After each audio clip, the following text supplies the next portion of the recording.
In this video, you will learn how to recognize when polynomial identities have complex factors. What does it mean for a polynomial to have complex factors?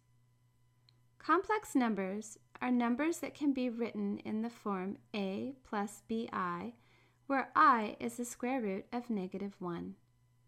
Complex numbers include a real part, a, and an imaginary part, b.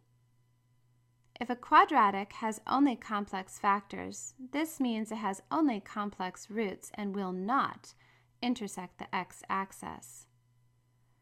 A trinomial that can be factored into binomials with real number coefficients and constants will have real factors and not complex factors.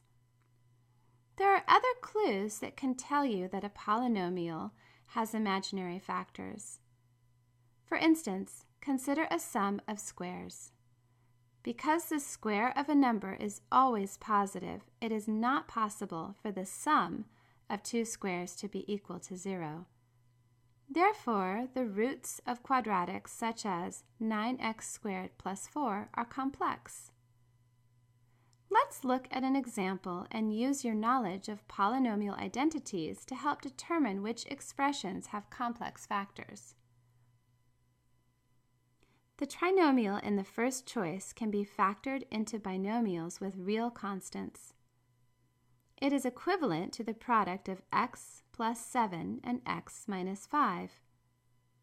Since the trinomial is factorable, it will not have complex factors.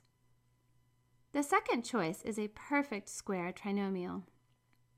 It can be factored into the quantity x plus 3 squared. So it too will have a real factor and not a complex factor. The last choice is a sum of two squares. The square of a number is always positive, and the sum of two positives can never equal 0. Therefore, this trinomial is not factorable and has no real roots. It can only be factored into complex factors. So the correct answer is choice C. Because it is the sum of two squares, it will only have complex factors. Sometimes you may have to manipulate an equation sum to determine if it has complex factors. Let's look at another example. Which equation has complex factors? These equations are not set equal to 0. Rewrite them with 0 on one side before trying to factor. The first equation can be set equal to 0 by subtracting 2x squared and 2 from each side of the equation. This will simplify to 18x squared minus 2 equals 0. Divide everything by 2 to simplify. 9x squared minus 1 equals 0. This is now clearly a difference of two squares.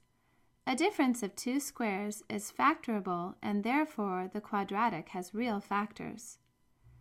To get 0 on one side of the equation in the second choice, subtract 9x squared from both sides, add 2x to both sides, and subtract 30 from both sides.